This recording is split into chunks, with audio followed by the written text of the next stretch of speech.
increased CO2, decreased pH.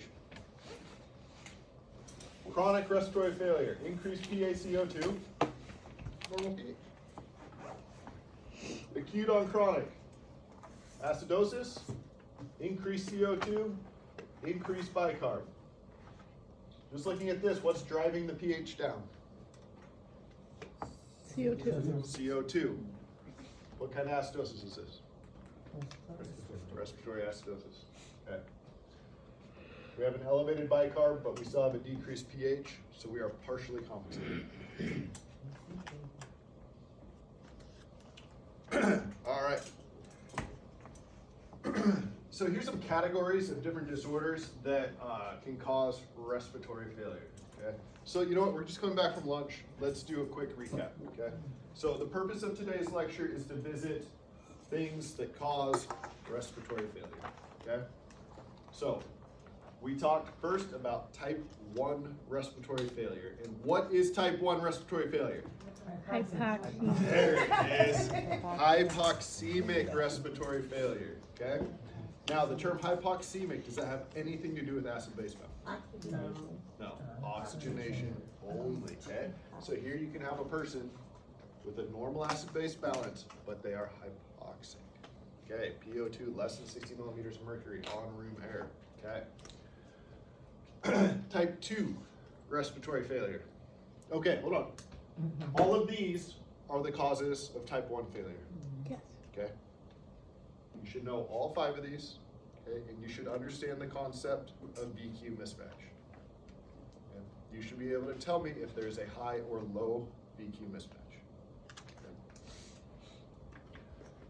Type 2 respiratory failure. What is it? Hypercapnic respiratory failure, also known as Hypercarbon. ventilatory failure. Very good. Okay. Super excited about respiratory failure here. All right. Then we talked about chronic respiratory failure. Okay. We're looking at our patient's blood gas. How do we know if we're dealing with someone who has chronic ventilatory failure? Compensation. They have compensation. Okay. Now, a stable chronic ventilatory failure patient is going to have a fully compensated blood gas, fully compensated respiratory acidosis for a blood gas. Okay. What is acute on chronic failure, respiratory failure? Partially compensated. Partially compensated respiratory acidosis was the type. Okay. All right, we also talked about causes for all this stuff, right? So what are some causes of ventilatory failure? These are the 5 causes of hypoxemic failure. What were the causes for ventilatory failure? Emphysema, so increased dead space disease. What else? CHF. CHF. What else? Pulmonary embolism, that's usually hypoxia.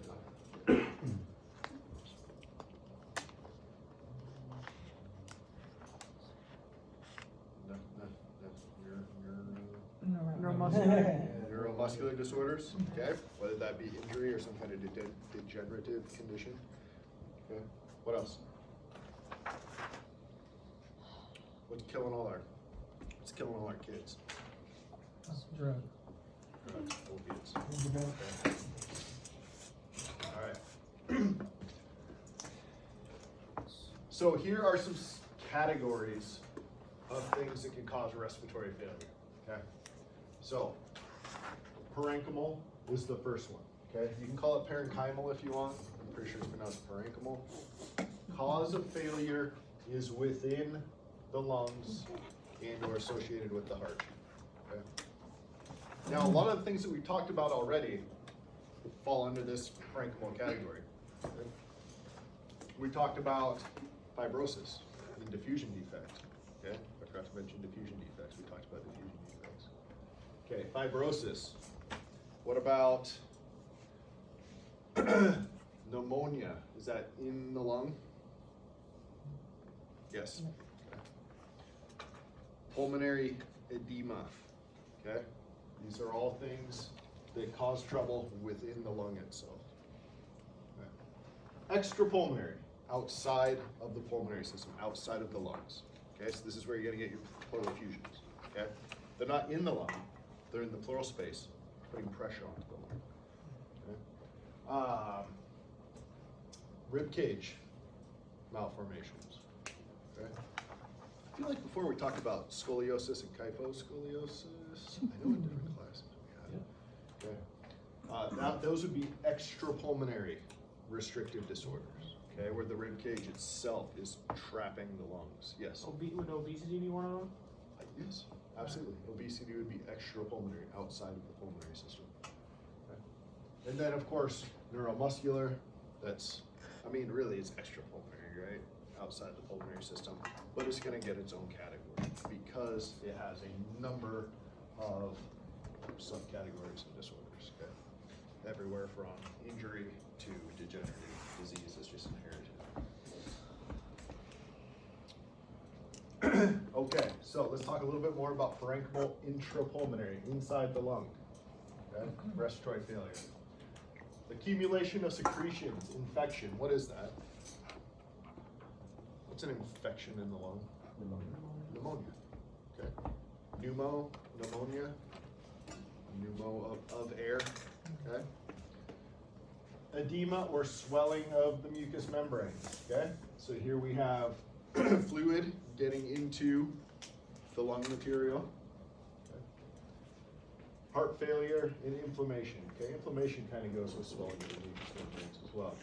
So heart failure, I think they're going to be talking about low cardiac output and congestive heart failure here. Okay. Inflammation, these are going to be your viral pneumonias. Bronchospasm, okay? The smooth muscle around the bronchi contracts.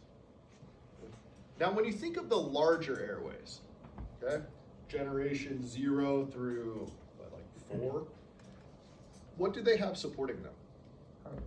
Cartilage. They have those C-shaped cartilage rings, right? You can see them right here.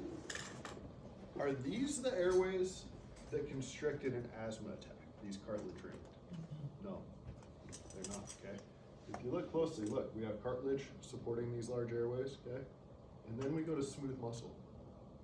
There's no longer a rigid cartilage support in these more distal airways. They're just smooth muscle, okay? So that is what is contracting during bronchospasm, is the smaller airways, not our large, low generation airways. Okay, how do we treat bronchospasm? Short-acting bronchodilators, right? There's also a number of IV medications that will be given to someone with a significant bronchospasm. Can you use bronchospasm kind of like in bronchospasm and asthma? Are they hand in hand with each other? Yeah. Okay, an asthma attack is essentially a bronchospasm attack. Okay. All right, and then a bunch of different lung diseases. Okay, disease of the lung itself. Okay, obstructive and restrictive disease. Now, did Professor Sabrin talk about obstructive versus restrictive lung diseases?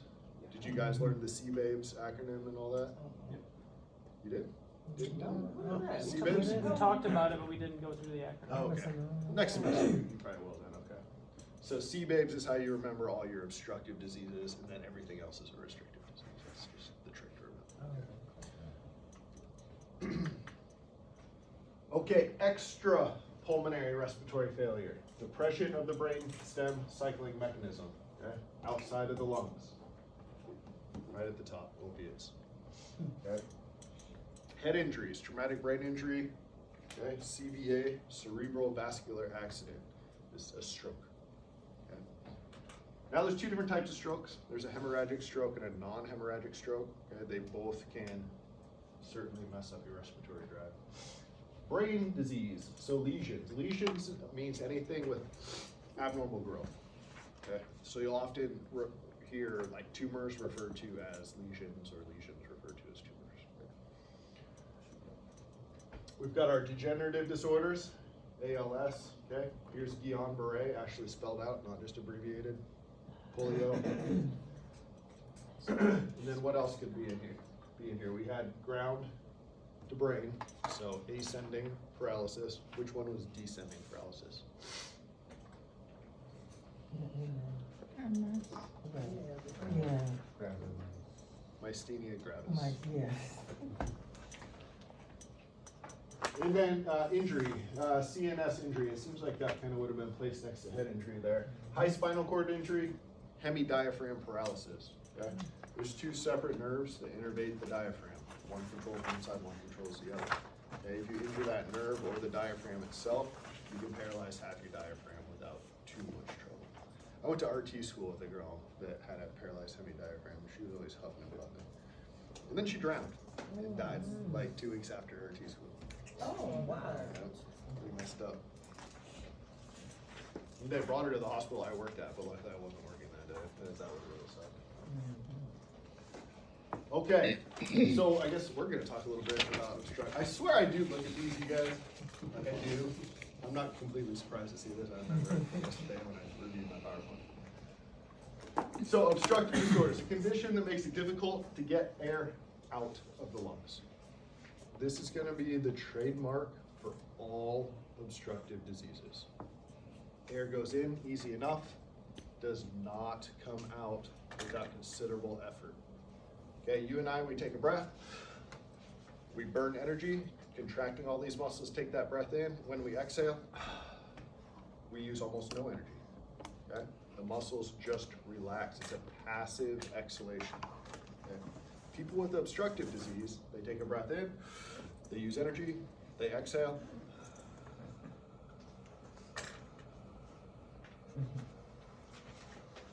And it takes forever for that air to come out, okay? And if they want to get it out faster, what do they have to do? They have to use their muscles of exhalation, okay? So you're burning energy on inspiration and expiration, okay? All right, because they have a baseline increased work of breathing, okay? They have a baseline that is burning more calories, more glucose, more energy just to breathe, okay? Restrictive disorders are the opposite of obstructive disorders. The problem is getting the air into the lungs with a restrictive disorder. Comes out just fine. Getting it in is the problem. All right, so let's take a look at some obstructive disorders. Okay, COPD. COPD has 2 parts, guys. There's 2 parts of COPD every time. People seem to forget this. There's emphysema and there's chronic bronchitis. Okay? You put those 2 together and you get COPD. Okay. Every COPD patient has both of these things. But many people will be more emphysematic, okay? Or have more pronounced chronic bronchitis features. Yes? Can you have one without the other? Nope. Okay. You're gonna hear the terms pink puffer and blue bloater at some point. And those refer to the different, that's exactly right, yep. That refers to the 2 different ends of the spectrum of COPD, but every single person has some overlap. Okay? No one is just emphysema or just chronic bronchitis. Okay, emphysema is very much an issue with the parenchyma of the lung, okay? The nice edge, the tip of the spear for the lungs, okay, the working side. Destruction of the elastic properties of the lung parenchyma. And how does that happen? You guys tell me, I told you, you tell me. So, like, particles will get into the alveoli, the macrophage breaks it down. When it releases the digestive enzymes, it digests part of the alveoli with the... That's exactly right, okay? Constant. Constant, Take a part of alveoli with it? Yeah, it digests parts of the alveoli with it. so constant activation of the immune cells in the lung, okay? They're releasing their digestive enzymes, which is destructive to the lung tissue itself. Chronic bronchitis, okay? We're moving away from parenchyma, we're going to airways here. Think of that, I got bronchitis. Think of that cough, okay? Airways, cough, airways. Okay? Chronic bronchitis, narrowing of the airways due to chronic inflammation and dynamic airway collapse. Okay, that means the structure of the airways themselves will collapse in more easily. And you'll actually see this during bronchoscopy sometimes. Okay, someone with significant dynamic airway collapse, whenever the doctor goes to suction something, you'll literally see the airway slap shut on itself. How can you determine that between Malaysia? I guess I can't give you a solid answer on that, but Malaysia is usually a tracheal issue, isn't it? Normally. Yeah, so that would be up here. Okay? Once you get down in second, third generation, I mean, they might be related things, you know. But you'll see that. You'll see the walls of those airways crash right down on top of each other. Okay. Prolonged force expiratory flows. So if you said to a emphysema or chronic bronchitis person, more so even in emphysema, okay, I want you to take a deep breath and blow it out as hard as you can. Okay, how long do you think that takes you and I to do? A couple seconds. Okay. Someone with significant COPD, take a deep breath, blow it out as hard as they can. It's going to take them 6, 7, 8, sometimes over 10 seconds to get that breath out. And that's that hallmark obstructive component. Okay, air will go in, doesn't want to. Okay, now chronic bronchitis actually has a diagnosis. I thought it was in here. I'm trying to remember. It's increased mucus production for 2 years. Yeah, without stop. So I think it's something silly like that. You don't even know it. 'Cause I keep, For 2 years. Yeah, for like 2 years or something. for like that. 3 months for 2 years. Is that what it is? Yeah. So it's like a duration of Yeah. increased productivity. Yeah. I don't remember off the top. I used to know off the top. Okay.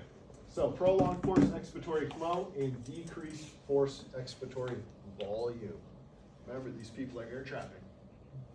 They can blow all of their movable volume out of their lungs, but it's going to take them longer and it's going to be a smaller overall volume.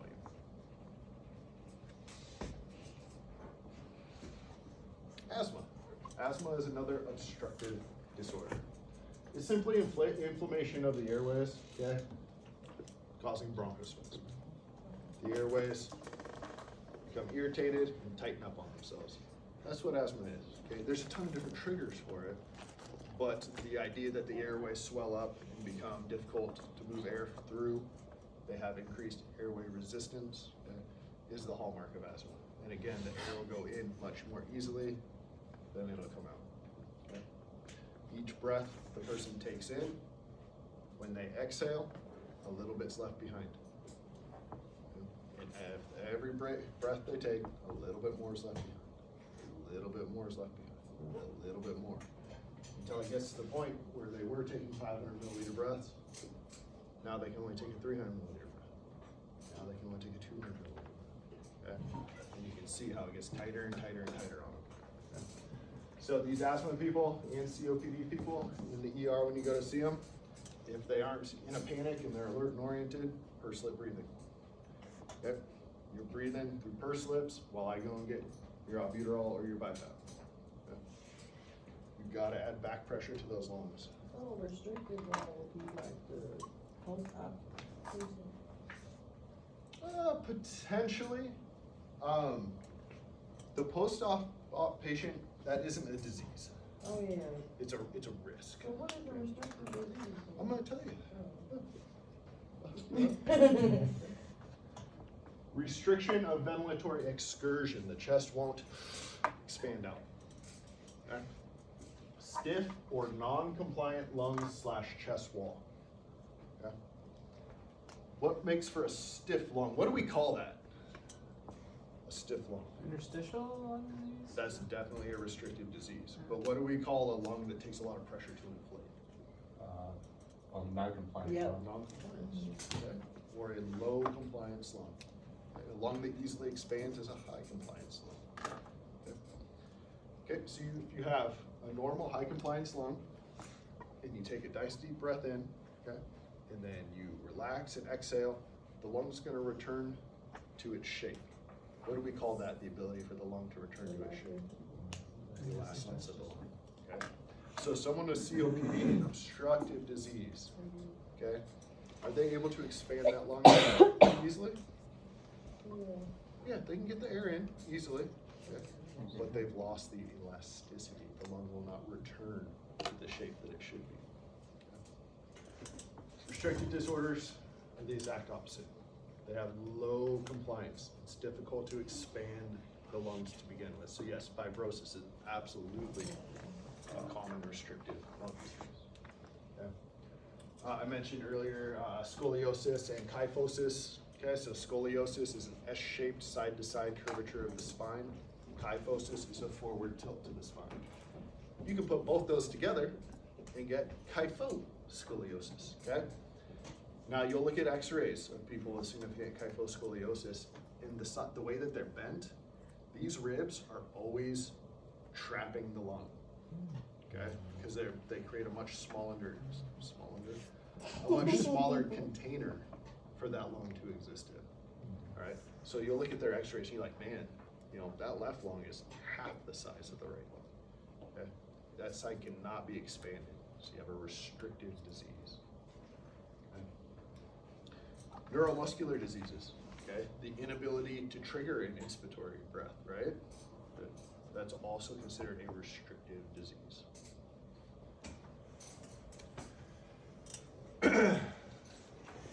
Okay, so what's the hallmark of an obstructive disease? Difficulty getting the air out. What's the hallmark of a restrictive disease? Can't get the air in. Yeah, they both sound pretty miserable to me. All right, Unit 2. Okay, Unit 1, we talked about what's going to cause failure, ventilatory or respiratory failure, the types of respiratory failure. Unit 2, establishing the need for mechanical ventilation. Okay. We're going to talk about standard criteria for the institution or initiation of mechanical ventilatory support. Goals of therapy for the mechanically ventilated patient. Okay, we got them on a ventilator, now what? Okay, what are our goals at this point? Identify the findings that indicate the need for ventilatory support. Mechanical ventilation is required when the ability to ventilate the lung and or effect gas transport across the alveolo AC membrane is compromised to the point that the patient's life is threatened. Okay. For whatever reason, the patient is unable to move enough oxygen into the bloodstream or pull enough CO2 out of the bloodstream to survive. We talked about some things that will cause that, right?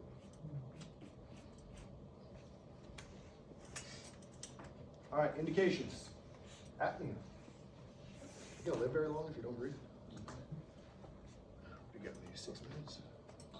For most people. Okay. Acute ventilatory failure. I'm hoping these terms sound a little familiar. Okay. All right, someone not breathing at all. Guess what? We need them to breathe.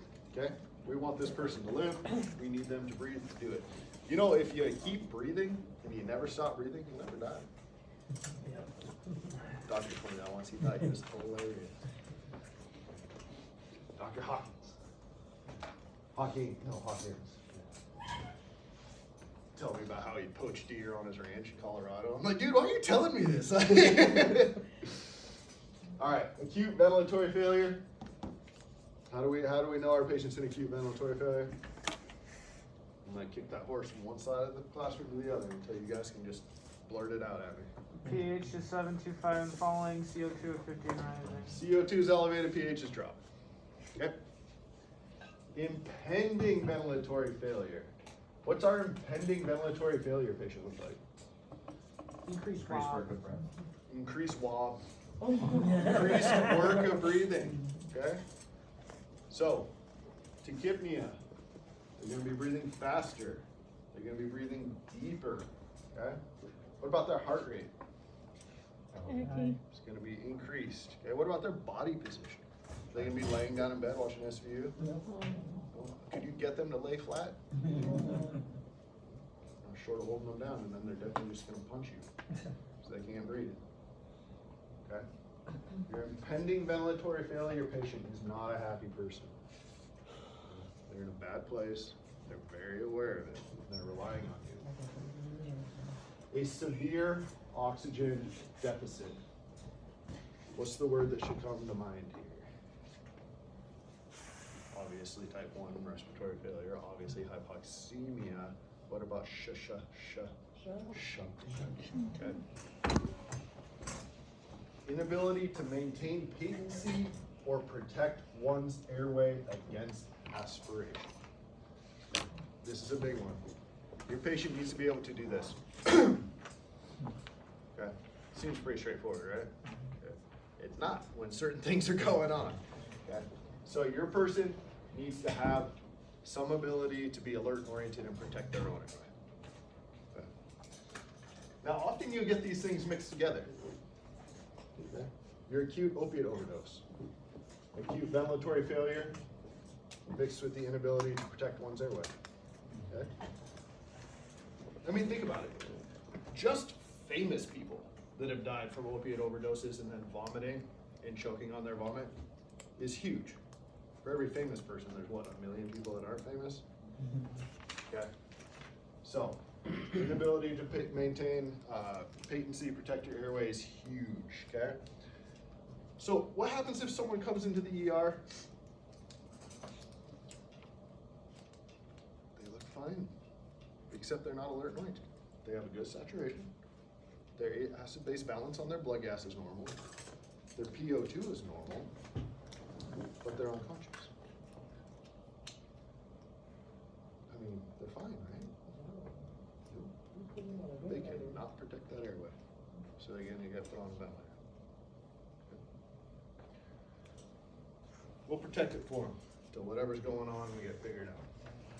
All right, apnea. Simply the cessation of airflow into the lungs for at least 10 seconds. Okay? Don't confuse cessation for the word sensation. Okay. Cessation, ceasing of airflow.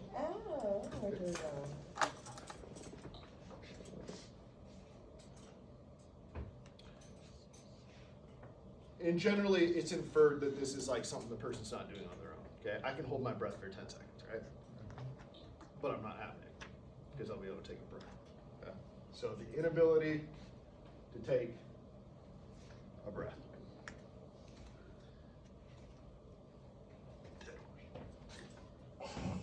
Okay, acute ventilatory failure, any disorder, disease, situation resulting in arterial hypoxemia and hypercapnia.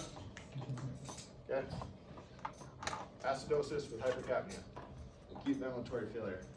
I'd ask you this, but I've already asked you like 15 times today. So, is everyone cool picturing an acute respiratory failure blood gas in their mind? Yeah. We're good with that? Low pH, high CO2. Yep. And generally a normal bicarbonate. Not always though. Impending ventilatory failure. This was already on the list. Okay. We should know this, okay? The work required to meet the metabolic demand of the body with respect to oxygenation of the blood and or CO2 elimination has reached an unsustainable level. What's the maximum sustainable minute ventilation for most people? 20 liters. About 20 liters a minute. Okay. Obviously your mileage may vary, but that's about that. Oxygen deficit. There's not enough oxygen. Okay. Your body is requiring more than you can provide. Okay. You're running a deficit. What happens when your body becomes hypoxic? What happens in the Krebs cycle? Start producing fixed acids. You start producing fixed acids. You start producing lactic acid as a byproduct instead of CO2. And your ATP production plummets. Okay? So you lose all your energy and then you produce a bunch of fixed acids. Okay? Anaerobic metabolism to produce ATP is very much a last resort thing for the human body. Okay, it's not sustainable at all. It's I'm gonna die if I don't kind of thing.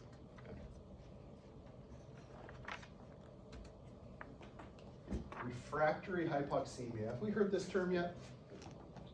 Yeah. Somewhere. I honestly don't remember if we have. Okay? This is what we're gonna see in our patients with the shunts. Okay? Or with a significant diffusion impairment. Hypoxemia that cannot be corrected by application of increased FiO2. Person. Yep, that's exactly right, okay? So a person's on a 2-liter cannula, they're hypoxic. You move them to a 50% venting mask, they're hypoxic. You move them to a non-rebreather, they're hypoxic, okay? You've got to provide positive pressure to these people. We're gonna do that with a BiPAP, to a degree, a high flow nasal cannula, or a ventilator. Loss of functional alveoli, and that can be due to a few different things, okay? It can be due to fluid, okay? That can be due to an inflammation process or a fibrotic process, okay? Acute respiratory distress syndrome is this is an inflammation process. You guys remember the term during COVID? Well, when COVID first hit, the cytokine storm. You guys didn't hear that? Yeah. The cytokine storm, okay? That's the inflammatory process. And that's every cell in your body releasing an inflammatory mediator saying, help, I need help, okay? What happens when you cut your finger? Does it turn red and swell up? Yep. It does. Your lungs do the exact same thing when they become irritated. They turn red and swell up and get nice and leaky. Yep. What is it, like prednisone, like corticosteroids, those affect cytokine, right? Yeah, to a point, yeah. Yeah. Yep. They are an anti-inflammatory. Okay. And then fibrosis, again, we are forming that fibrin layer, okay? That fibrin layer doesn't want to let gases diffuse through it. We need to apply pressure. All right, what are our goals? Our goals are to provide adequate oxygenation. How do we know we're providing adequate oxygenation? PaO2, right? PaO2 within the target range. What's our normal PaO2? 80 to 100, that's exactly right. So we draw blood gas on our ventilator patient, and we look at the PO2. Okay. It should be where we want it. Now, depending on the disease, we want it in different places, okay? ARDS patients, we're fine all the way down to 55 millimeters of mercury. Okay. 23-year-old drug overdose, they came in through ER, give them a normal O2. There's nothing wrong with their lungs, okay? They just took too much of a drug. Okay? So give them a normal oxygen level. Provide adequate alveolar ventilation. How do we know we're accomplishing this? Alveolar ventilation.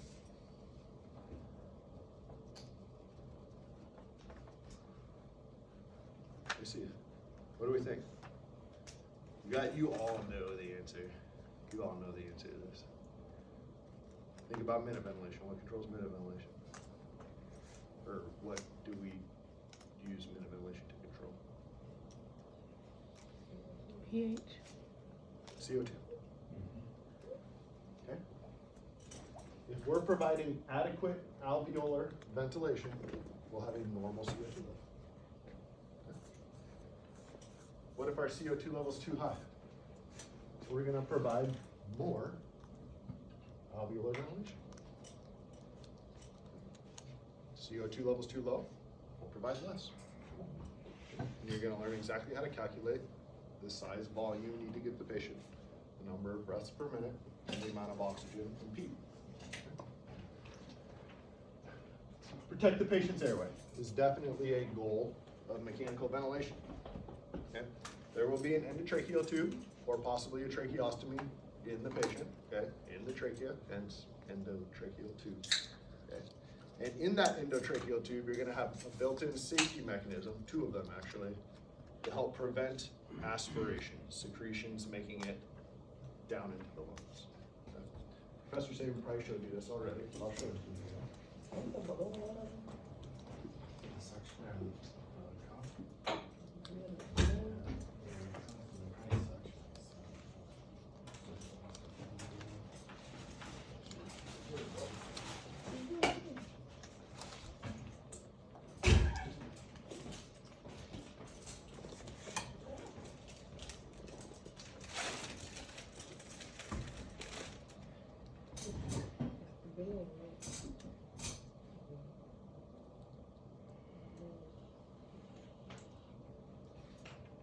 Okay.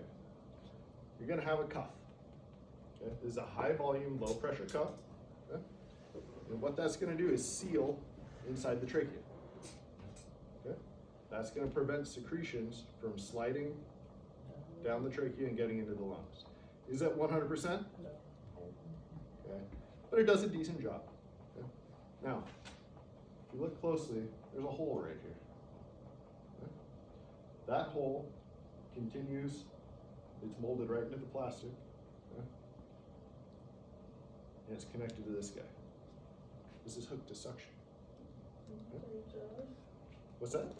Me and Josh had to figure out the answer to the So this is sitting in the patient's trachea.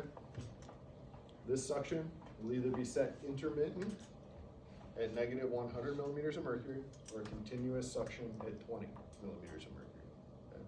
That's going to draw secretions off the top of the cuff before they have a chance to slip down into the lungs and suck them out into a container on the wall. All right? So those are just some safeties built in to help protect the airway. And this all goes back to preventing ventilator-associated pneumonia.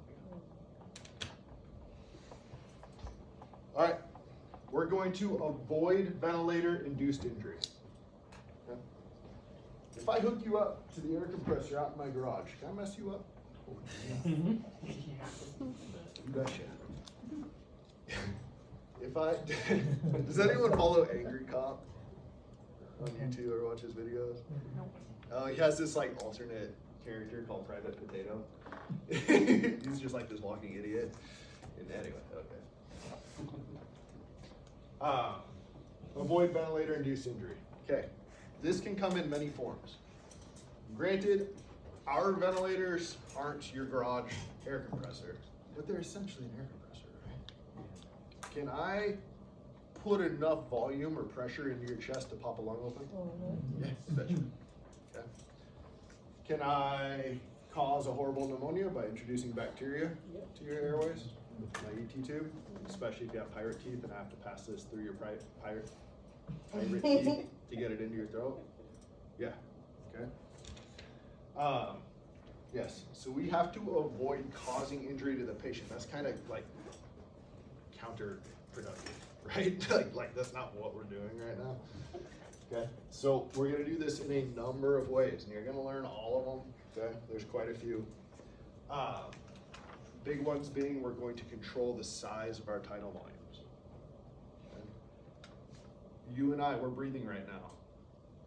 During spontaneous breathing, you're taking a deep breath, you're expanding your chest. What happens to the pressure in your chest when you expand it out? Negative. It becomes negative, it drops, right? Okay, it drops below atmospheric pressure, and air flows into your chest. God, like drove that out of our head. That Yeah. If I shove this down your throat and hook you up to essentially a compressor, are we still doing negative pressure breaths? No. No, we're doing positive pressure breaths now, okay? And to get your chest to expand, I now have to overcome the elastance of your lungs, okay? The airway resistance from your airways, okay? Think about it. How hard is it to blow through a coffee straw? Pretty hard, right? Your airways do the same thing. They provide resistance to air trying to travel through them. I have to lift your chest, okay? I have to overcome all these different pressures. So it takes a lot more pressure to deliver a breath when we're mechanically ventilating someone than it would if they were breathing on their own. Considerably more, okay? And there's a very high risk of injuring someone if you don't do it right. So within the last 15 years, there's been a large move away from large tidal volumes on the ventilator, okay? And we've moved to much smaller volumes at higher rates. And we know that smaller volumes are less efficient, okay? But that's all right, because the machine's doing it. And we got a sedated person, so they don't have to use a lot of energy to do it. The machine's gonna do the work, okay? But by using those smaller volumes, we've been able to cause less pressure and stretch injuries to the patient's lungs, okay? Yeah. Aren't they more at risk for atelectasis and, you know? PEEP. But yes, I like your thought line right now. Yeah, you're thinking. You're definitely thinking in a way that makes sense, okay? Okay. Yes, but remember that term PEEP we looked at, positive and expiratory pressure? Guess what? We set that as a separate value in our ventilator, Okay. okay? So we'll leave some pressure in the lungs that prevents that collapse. All right, so these are our goals. Provide oxygenation, provide ventilation. We know we're doing both of those by looking at our blood gases, okay? We're gonna protect the patient's airway. Okay? We know we're doing that by properly inflating this cuff. You're gonna check the pressure on it at the beginning of every one of your shifts, okay? And by properly using our subglottic suction. Okay? We're going to avoid ventilator-induced injury by using proper tidal volume size, rates, and pressures. Sound good? All right, so, like I just said, getting ahead of myself as usual. Must provide appropriate FiO2 to maintain a PaO2 of 55 to 100 millimeters of mercury. On your board exams, unless there is some indication otherwise, you will always maintain the PaO2 at 80 to 100 millimeters of mercury. Desired PaO2, like I was saying, is going to vary based on the patient and their pathophysiology. Okay? Young person with normal healthy lungs, okay? Give them a normal healthy PaO2.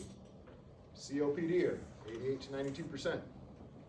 Give them a PO2 of 60, or right around there. Okay? ARDS, give them a PaO2 of 55 if it means using less oxygen. Because is oxygen toxic to the lungs? Yes. In high concentration? Yeah. Okay. So, even a normal person, if I have them at 100 millimeters of mercury, their PaO2 at 100 millimeters of mercury, but I have to use 60% FiO2 to do it, would it be safer for me to give them a PaO2 of 80 on 50% oxygen? It absolutely would. Okay. The lowest concentration of oxygen adequate is always to be administered. Okay. Use the lowest FiO2 possible to maintain adequate PaO2 application of appropriate positive and expiratory pressure, PEEP. Okay. And our PEEP levels are usually set between 5 and 8 centimeters of water pressure. So even after the patient exhales, we're holding 5 to 8 centimeters of water pressure in their chest. Yes? When we're breathing on our own, it's usually 4, but when we have someone on a ventilator, it's 5 to 8. Yeah. In our, what they call physiologic PEEP, your body does it on its own, okay? Your epiglottis slapped shut and expiration to hold a little pressure in your lungs. Yeah, 3 to 5 is what they say your physiologic PEEP is. Some doctors say physiologic PEEP is a myth. Oh, okay. All right, put on the ventilator, 5 to 8 is where we start with it and we go up from there. Okay, CO2 is the best indication of adequate ventilation.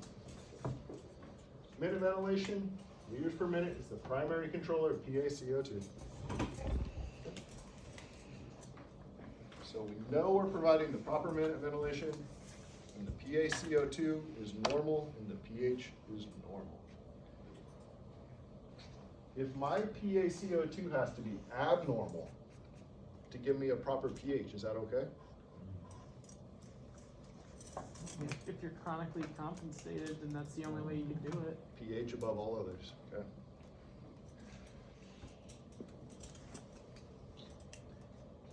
Airway protection, okay? Only invasive ventilation provides airway protection. Non-invasive ventilation through a mask, BiPAP, okay? In no way whatsoever provides airway protection. In fact, it's adds huge levels of risk, okay, if someone can't adequately protect their airway. Okay. Non-invasive ventilation is contraindicated in patients with a compromised level of consciousness, except under specific circumstances, okay? And those specific circumstances are, this patient is in the emergency room with direct visual observation by a properly trained healthcare worker. Okay? You notice in the ERs how all the patients' rooms have big glass doors that face where the nurses sit? So the nurses, RT, staff, doctors, whatever, can look up and look at all their patients. Okay? So if your patient cannot reach up and physically remove their own BiPAP mask, they have to be where someone can keep an eye straight on them. Because if they throw up into that thing, that mask needs to come off. Quick stuff. Okay? Dentures. You will check to see if your patient is wearing dentures before you put a BiPAP mask on them. Okay? Plenty of people have died because their dentures have come loose and then blown into their trachea by the BiPAP machine. Okay? I'm not even kidding. All right. The ICU, because it's the exact same setup as the ER. All the rooms are facing the nursing stations. The nurses are there where they can directly visualize the patient. Okay? Those are the only circumstances where someone with an ultra low consciousness can be left alone with a BiPAP. Okay? You'll run into this. Grandma is on comfort care. BiPAP is considered comfort if it brings comfort to the patient. Okay? You know, not all people hate having a mask strapped on to help them breathe. They hate not being able to breathe more. Okay? Oh, she's comfort measures anyway. She doesn't need someone in there with her, even though she is unable to take the mask off herself. Her family will be here tomorrow, and then we'll take her off and let her pass. Oh, bullshit. Sorry. That person has to be observed. I'm sorry, but it's just the way it is. Okay? We don't get to kill people. Okay? And we're increasing the risk of us killing that person. Okay? So no, it's not okay. I don't care if grandma is going to meet Jesus soon. Okay? She's gonna go the way she's meant to go, not because I didn't do my job and she threw up in her mask and aspirated it. Okay? So that's my talk on that. And I bring that up because I've seen this. Okay? And it turned into a whole thing. Like the upper levels were pissed off that we wouldn't leave this lady alone, and because we needed staff then to watch her, right? And we didn't need an RT to watch her. Anyone could watch her, you know? So they found an aide, but I mean, these are super short supply to sit there and watch her and make sure she didn't puke into her mask and aspirate on it. But I feel it was the right thing to do, you know? Okay, scenario. Emergency medical services, that's EMS, that's your ambulance, okay? EMS arrives at the emergency department with a 29-year-old female. The patient does not respond to verbal commands. Patient withdraws slightly to pain. On examination, the physician notes pupils are pinpoint, okay? Pinpoint pupils, telltale sign of opiate overdose, okay? Someone who has suffered a significant hypoxic brain injury, their pupils will be fully dilated and non-reactive to light. Opiate overdose, their pupils will be little pinpoint. Okay. Vital signs, heart rate 118, respiratory rate apneic, manual ventilation is in progress. Blood pressure 77/48. What do we think of that blood pressure? What's our map? Systolic plus diastolic times 2 divided by 2. Nope. What is that? Was that it?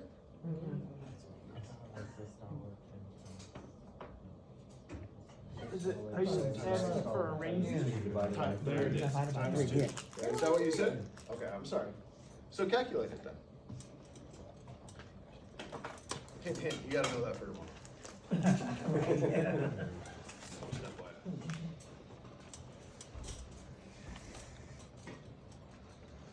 is it?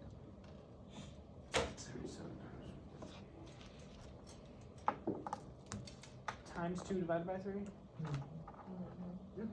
And they're multiplied each other or added to each other? You add them up and then you times them by the 2 Okay. and you divide it by 2. 77 plus.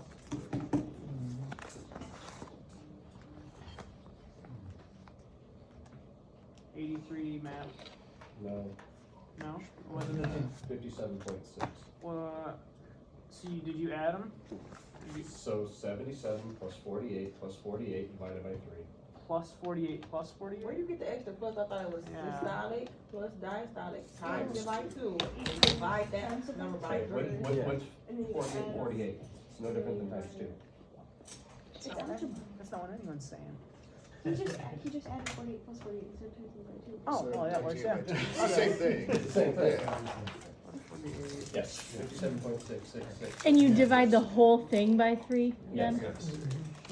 115? No? I'm not getting Where do we need our map to be? it. Okay, is this for this? What else is that? What did he say? 'Cause I couldn't hear perfectly. It's in the other file. 105. Look at it. Thank you, Michaela. Yeah, 105 to 70. Correct. 70 to 105 is where you want to see your map, okay? Our map is significantly below that. Does this patient have an adequate blood pressure? No. They do not, okay? So what's not receiving the oxygen it needs? Everything. Okay? Everything. SpO2 is 92% with manual ventilation and 100% FiO2. Okay?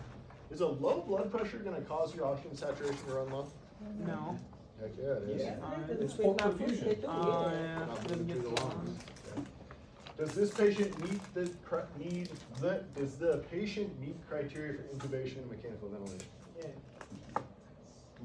Can the patient protect their airway? No. Does the patient have stable hemodynamics? Do they have adequate blood pressure? No. No. Okay. Is the patient apneic? Are they apneic? Say after. The patient is apneic. They cannot breathe on their own. Okay. Oh, they Already we got 3 of them, maybe. Okay. This person's gonna get intubated. Okay. We're gonna intubate this patient. We're gonna breathe for them. We're gonna protect their airway, and we're going to work to establish proper fluid. They probably already aspirated. There's a good chance. Probably. Of course, bronchi, that means she's already aspirated. Oh, I Yeah. missed that part. Yep. Yeah. Breath sounds. Yep. Coarse bronchi and right upper lobe. Almost certainly this patient has already vomited and aspirated. Is putting this ET tube into their airway going to provide us the ability to suction some stuff out of there? Okay. And we haven't learned about it yet, but we can also perform a bronchoscopy through an ET tube. So we can go down with the camera, we can go right up into that right upper lobe and suck some junk out of there. All right, that's it. That's the end of Unit 1 and 2. Okay. Wasn't bad. Not bad. So we've gone over everything we need for the test on Monday.